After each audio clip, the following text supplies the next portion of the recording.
घसीपुरा झाड़ेश्वर पीठरे बारुणी मेला अनुष्ठित हो जाइछि। उक्त मेलारे असंभाळ भिड़ परिलिखित होइछि। अपराह्न 4टारू विभिन्न आड़ू लोके मेला पड़िया मुहां होइथिले। आनंदपुर और घसीपुरा पार्श्वरू शह शह संख्यार लोकंक समागम देखा मिलता। संध्या 7टारू 9टा पर्यंत झाड़ेश्वर मंदिर और डाक्तरखाना रास्तार ट्राफिक समस्या न उपजिव बोली घसीपुरा पुलिस पक्षरु भिड़ नियंत्रण पर व्यवस्था देखा मिलता।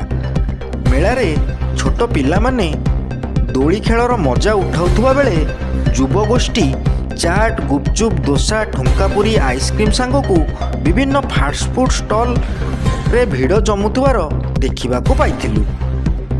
महिला माने बारुणी मेलार प्रसिद्ध चना उखुड़ा सह घरकरणा सामग्री किणाकिणी करुछंती। एपटे घसीपुरा ब्लॉक स्टाडियम रे अपेरा इंद्रभुवन पक्षरु नाटक देखिबाकू यात्राप्रेमी गहली होइतिला। तहसीलदार कमिटी सभापति तथा अन्यान्य सदस्य कार्यक्रम परिचालना करथिले।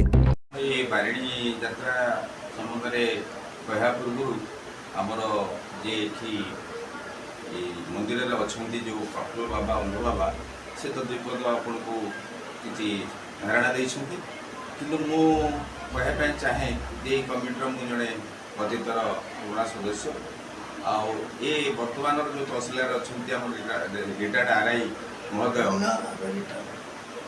महोदय अच्छा तहसीलदार दायित्व एवं तत्वावधान आम जो कमिटी ये अच्छी ये संपूर्ण सक्रिय आठी शांति श्रृंखला सहित ये मेलाटी हुए ये मेलारे बहु दिग दिगंतारू आम व्यवसायी मैंने आसती जाजपुर बालेश्वर कटक मयूरभंज विभिन्न जिलू आसिकी से खुशी होगी जाती व्यवसाय वाणिज्य कर जाती और शांति श्रृंखला सहित आमको ये पुलिस और मीडिया भाई बंधु मैंने सहयोग कर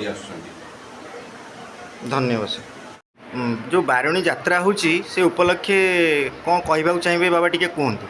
आज आमर ये जो पुनर्तया बैतरणी ये महाबारुणी स्नान ये घाट बारुणी घाट 3 जगह केवल बैतरणी पड़े गोटे है ब्रह्मेश्वर आ गोटे है जातिपुर ये गोटे घाट ये महाबारुणी आते स्नान कले बैतरणी ये गंगा ठू बैतरणी महाबार बड़ तेणु गोटे पद कहला गंगा विचारू अच्छी मने बारुणी पड़ो केशने आसबे मोर भक्तगण मो पाप करेंगे दहन से महाबारुणी जुग जुग आम परंपरा ही।